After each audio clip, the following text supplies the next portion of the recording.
Hi అండి. Capsicum Bengaluru మిర్చి gravy masala curry చేసుకుందాం. వీటిని చాలా చోట్ల క్యాప్సికమ్ అంటారు, బెంగళూరు మిర్చి అంటారు. చాలా బాగుంటుందండి టేస్టు. మనం వండేదాన్ని బట్టే ఉంటుంది. చాలా వీడియోస్ పెట్టాను. మనకి ఆలు క్యాప్సికమ్ కలిపి కూడా వండుకోవచ్చు. లేదు అనుకుంటే ఇట్లా గుత్తు వంకాయలాగా 4 భాగాలు కట్ చేసి కూడా చక్కగా చేయొచ్చు. నేనైతే ఇప్పుడు మసాలా వేసుకొని చక్కగా, మసాలా అంటూ ఏం లేదు, కొబ్బరి వేసి చక్కగా వండుకుంటే చాలా టేస్ట్గా ఉంటుంది. మిక్సీ జార్లో లవంగా, దాల్చిన చెక్క, యాలక్కాయ, కొద్దిగా ఆనియను, కొబ్బరి ఒక రౌండ్ తిరిగిన తర్వాత 2 టమాటాలు వేసి మెత్తగా పేస్ట్ చేసుకోవాలి.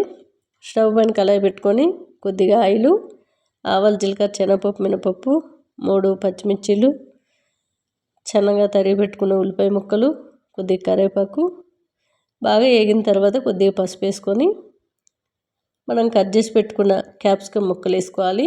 కొంచెం పెద్ద సైజులోనే కట్ చేసుకుంటే మనకి ఆ గ్రేవీతో ముద్దలో పెట్టుకొని రైస్తో పాటు తిన్నా, లేదంటే చపాతీలో పెట్టుకొని తిన్నా సాఫ్ట్గా మెత్తగా చాలా టేస్ట్గా ఉంటుంది. కొద్దిగా అల్లం వెల్లుల్లిపాయ పేస్టు, రాలుప్పు, కారం వేసుకున్నాను.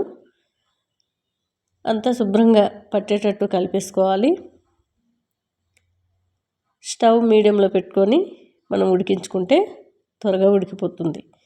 ఈ రుబ్బుకున్న కొబ్బరి, టమాటా పేస్ట్ అంతా వేసేసుకొని క్యాప్సికమ్ ములిగేటంత వరకు వాటర్ అనేది యాడ్ చేసుకోండి. మీకు గ్రేవీని బట్టి ఎక్కువ గ్రేవీ కావాలంటే ఇంకాస్త వాటర్ యాడ్ చేయొచ్చు. లేదు మనకు కర్రీ తిన్నట్టే ఉండాలంటే వాటర్ తగ్గించి మధ్య మధ్యలో కలుపుతూ ఉంటే మనకి క్యాప్సికమ్ అనేది చక్కగా కుక్ అయిపోతుంది. మనకు పెద్దగా టైం పట్టదండి ఈ కర్రీ వండడం కానీ చేయడం కానీ, ఎందుకంటే మనకు త్వరగా ఉడికిపోతుంది. స్టవ్ మీడియంలో పెట్టుకొని ఉడికించి చూడండి. చూసారు కదా, ఉడికినట్టు ఎలా తెలుస్తుందంటే గ్రీన్గా ఉన్న క్యాప్సికమ్ ఇలా మనకి లైట్ కలర్లో మారేటప్పుడు ఉడికిపోయిందని అర్థం. మీకు అంతకీ తెలియకపోతే చేత్తో కూడా ఇట్లా నొక్కి చూసుకోవచ్చు. దించే ముందు కొంచెం గరం మసాలా వేసుకున్నాను, కొంచెం కొత్తిమీర, అంతేనండి. స్టవ్ బంద్ చేసేసి వేరే గిన్నెలోకి అయితే తీసుకుందాము. చూసారు కదా, గ్రేవీ చిక్కగా చాలా టేస్ట్గా చాలా బాగుంటుంది.